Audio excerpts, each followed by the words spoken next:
Hello guys, hello water sign, hello Pisces, Scorpio and Cancer. Welcome dito sa aking channel, Kapalaran 888. Welcome guys. Alamin natin kung anong messages, vibration, gabay energy para sa inyong lahat.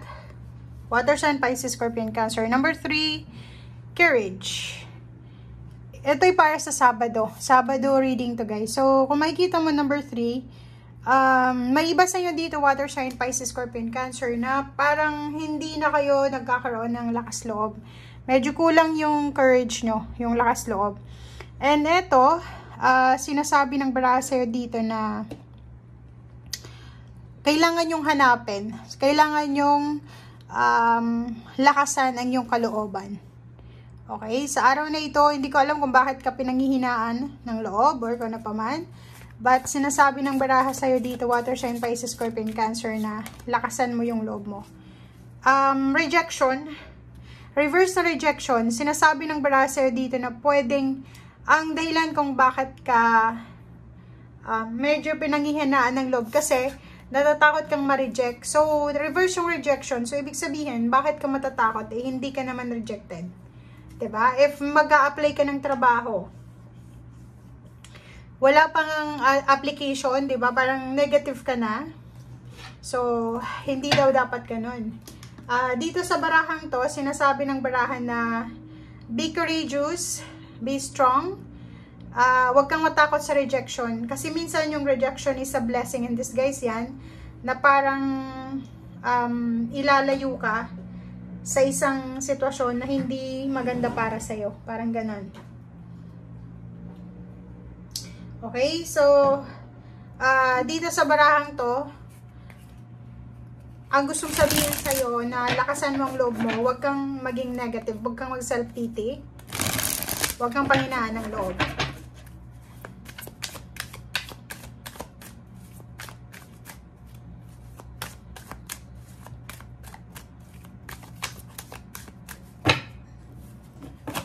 Okay, temperance.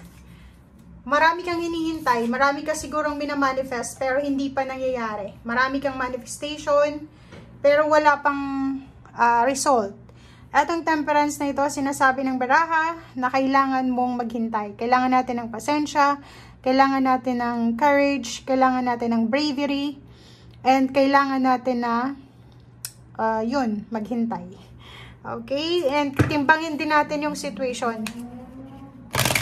Bago ka gumawa ng desisyon, make sure na tinimbang mo yung sitwasyon.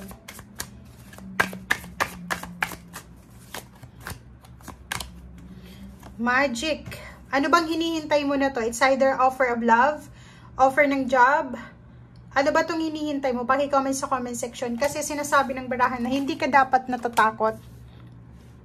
Alam mo itong magician na ito, ang magician na yan is nagsasabi sa'yo na walang problema sa'yo. Bakit ka natatakot? Bakit ka masyado kang negative, masyado kang nag-self-pity, masyado kang walang believe sa sarili mo? Kasi itong magician na to, sinasabi na nandito na yung cups, nandito yung source, nandito yung mga kakailanganin mo para makapag-survive ka, para makapasok ka sa trabaho, para makapasok ka sa isang relationship, para makuha mo yung success. So why not i-grab mo na yung opportunity?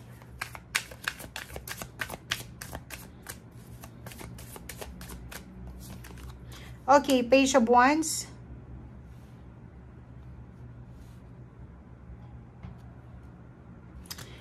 Page of Wands, sinasabi ng baraha sa'yo dito na kailangan mong bigyan ng focus yung future mo. Kasi yung mga taong medyo nawawala ng pag-asa is parang wala na silang focus eh. Parang ang focus lang nila is yung kasalukuyan or yung past. And hindi sila masyadong nag-expect para sa future. So ngayon, ibalik mo yung expectation mo para sa future. Walang masama sa pag-expect, pero hindi naman yung sobra-sobrang unrealistic ang expectation. So sa'yo, sinasabi ng baraha, kailangan mong mag-focus sa strength mo, wag doon sa mga weaknesses, and wag nating i-compare ang ating progress sa progress ng ibang tao. And Page of Wands, maraming good things, good news na pwedeng dumating sa'yo sa future.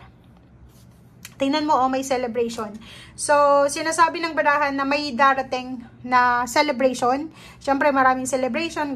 Christmas party, New Year's party.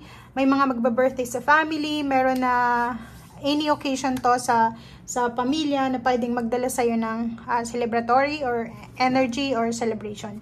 So, marami ka din na kailangan ipagpasalamat sa Panginoon bago matapos yung 2023, bago dumating yung 2024. Moving forward sa future, marami kang dapat ipagpasalamat.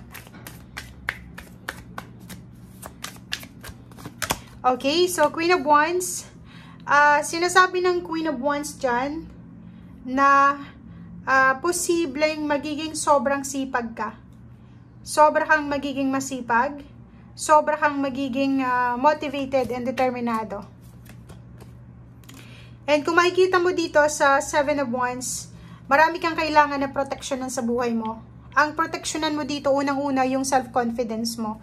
Kasi yun parang pinapakita ng barahan na medyo nawawalan tayo ng confidence sa sarili natin. Nawawalan tayo ng, tawag dito, nawawalan tayo ng pag-asa. Parang ganon. Okay? And sinasabi ng baraha sa'yo dito guys na kailangan mong alagaan ang sarili mo. Physical health, mental health, emotional, lalo na yung spiritual health mo. Kailangan mo yan na i-prioritize ngayon. Okay.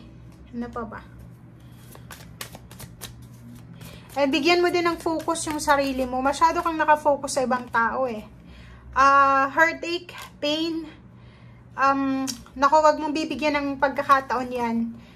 Dito ka mag-focus sa progress mo, sa victory and success. Kasi yan yung mas magbibigay sa iyo ng confidence Kung palagi kang nakafocus sa grudges mo, kung palagi kang nakafocus sa mga issues from the past, wala kang katahimikan yan. So, ang sinasabi ng baraha sa ngayon, make sure daw na may choice tayo para mag-focus sa kasalukuyan, sa future.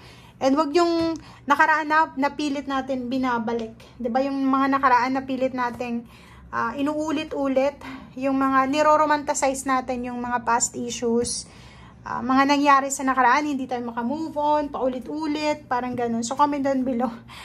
King of Pentacles, pera. Patience. Kailangan mo ng pasensya, lalo na dito sa pera. Kung halimbawa na may hinihintay kang pera sa ngayon, or kailangan mong magtipid, kailangan mo yon. So, maging maingat tayo sa spending natin, especially sa usaping pera. Okay, and sa ilalim niya is High Priestess. Makinig ka sa sinasabi ng intuition mo kasi itong mga nangyayari sa iyo sa ngayon is may hidden messages dyan, may hidden information, meaning ito na pwede mong makita after few months or few years, diba? So, lahat ng nangyayari, everything happens for a reason, guys. Everything happens for a reason. Huwag mong iisipin na nangyari ito dahil coincidence lang. Hindi, walang coincidence dito sa mundo. Okay, thank you guys. Bye!